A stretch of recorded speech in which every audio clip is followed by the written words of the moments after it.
Hi guys, welcome and welcome back to my channel. जैसा आपने देखा मेरा फेयरवेल पार्टी हुआ था, मैंने बहुत ही इन्जॉय किया। एंड मेरा ये आउटफिट था, मैंने वाइट कलर की मिडी पहनी थी जो कि बहुत ज़्यादा ऑसम लगी थी मेरे ऊपर। सो मेरा फेयरवेल कंप्लीट हुआ एंड मैं जाने वाली हूँ अपने घर लखनऊ फ्रॉम बैंगलोर। तो बस मैं ऑलमोस्ट रेडी हो गई थी, सारा सब कुछ पैकअप कर लिया था, मैंने सब कुछ अरेंज कर लिया था कि हाँ मैं जा रही हूँ कुछ दिनों के लिए। यहाँ पे मेरा सूटकेस रेडी है, मैं बिल्कुल रेडी थी घर से निकलने के लिए। मेरी फ़्लाइट जो थी वो मिडनाइट थी। एंड अगर आपने बैंगलोर एयरपोर्ट का टर्मिनल 2 नहीं देखा है तो आपको इस वीडियो में डिटेल में समझ में वो भी आ जाएगा।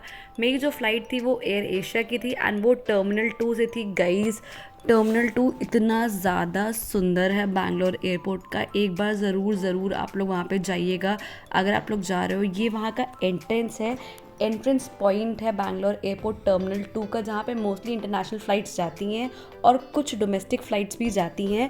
सो मेरी जो फ़्लाइट थी वो टर्मिनल 2 से थी एंड इसको आप देख सकते हो, इतना सुंदर लग रहा था, इतना सुंदर एंड सूदिंग था। मुझे लग रहा था कि यार मिडनाइट है बट नींद बिल्कुल आ ही नहीं रही थी।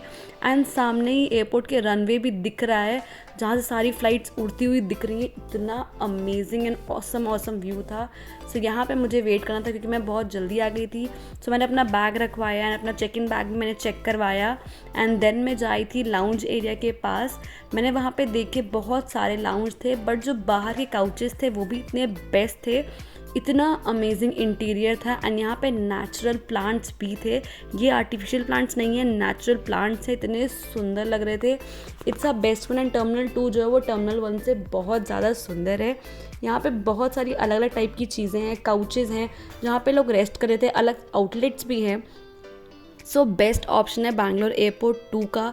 मुझे बहुत ज़्यादा यहाँ पे अच्छा लग रहा था एंड मैंने इसको देखा, इतना सूदिंग था ये यहाँ पे।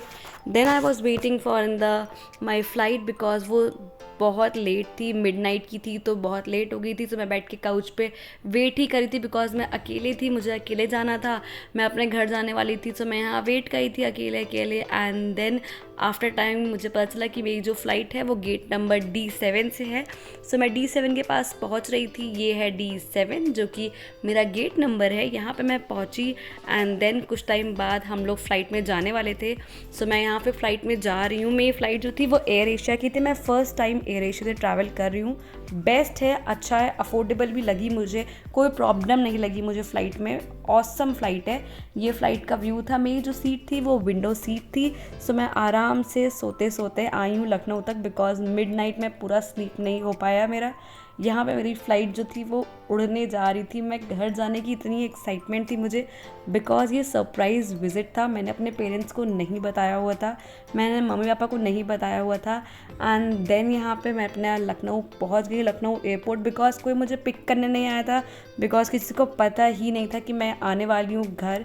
एंड मैंने अपना लगेज यहाँ पे ले लिया बैगेज काउंटर से। एंड ये है लखनऊ एयरपोर्ट जो कि मेरी जान है।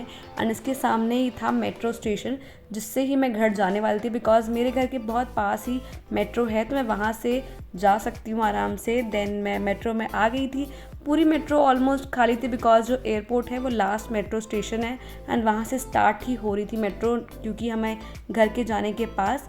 तो यहाँ पे मैं बैठी हुई थी, पूरी मेरी आंखें सूजी हुई हैं बिकॉज़ मैं पूरी रात नहीं सो पाई। एंड मेट्रो भी काफ़ी खाली थी, बहुत ज़्यादा लोग नहीं थे बट ऑसम था कि आराम से हासिल फ्री जर्नी कर सकते हैं। देन मैंने बुक करी कैब एंड मैं जा रही थी अपने घर अपने मम्मी पापा को सरप्राइज़ देने। इतने टाइम बाद मैं इतनी ज़्यादा एक्साइटेड थी बिकॉज़ मुझे मम्मी पापा से ज़रूर मिलना था। एंड देन मैं पहुंचने वाली थी घर, जिससे जैसे जैसे मैं पहुंच रही थी मेरी एक्साइटमेंट बढ़ती चली जा रही थी। ये मैं आ चुकी हूँ घर, बस जा रही हूँ एंटर करने। मुझे इतनी ज़्यादा इस टाइम पे खुशी थी कि मॉम का रिएक्शन क्या ही होगा, और लिटरली वो एकदम शॉक हो गई थी, इतनी खुश थी, वो पूजा कर रही थी बट लिटरली शॉक हो गई थी। फिर दिन भर मैं बस सोई हूँ बिकॉज रात भर नहीं सो पाई। एंड रात में मम्मी मेरे लिए बहुत ही अमेजिंग सी डिश बनाई थी जो कि था बाटी चोखा।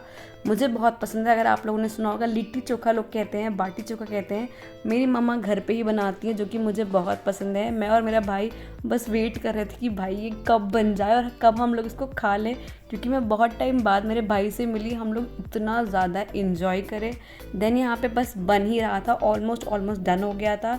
सो मेरे घर में 2 तरीके से बनता है, एक फ्राई करके बनाया जाता है और एक स्टीम में बनाया जाता है। स्टीम मीन्स भाप दे के बनाया जाता है उसको। सो यहाँ पे हम लोग दोनों खाते हैं, हमने दोनों पसंद है। यहाँ पे हम बस वेट ही करें दोनों लोग मिलके कि बस ये बन जाए और हम लोग खा लें। एंड यस, ये बन गया। एक जो फ्राई वाला था और एक जो तंदूर वाला था, दोनों बन गया था। एंड देन हम सब ने बहुत ही अमेजिंग लास्ट में सब ने खाना खाया, पूरी फैमिली ने मिलके, जो कि मैं बहुत ज़्यादा मिस करती थी बैंगलोर में अकेले रह के। सो बहुत अच्छा डे था मेरा गाइस आज का। पूरा दिन ऐसे ही अपने पेरेंट्स के साथ सेलिब्रेट किया। मैं बहुत टाइम बाद आई थी, उनको मैंने सरप्राइज़ दिया। आपको वीडियो कैसा लगा मुझे ज़रूर बताइएगा। हो गया है टाइम सोने का, तो हम सब लोग जा रहे हैं सोने के लिए। मुझे बहुत अच्छा लग रहा है, घर आके बहुत मज़ा आया है। एंड अगर आपको वीडियो अच्छा लगा हो तो प्लीज़ लाइक करिएगा, मेरे चैनल को सब्सक्राइब ज़रूर करिएगा। सबसे अच्छा पार्ट क्या लगा है उसको कॉमेंट डाउन करिएगा।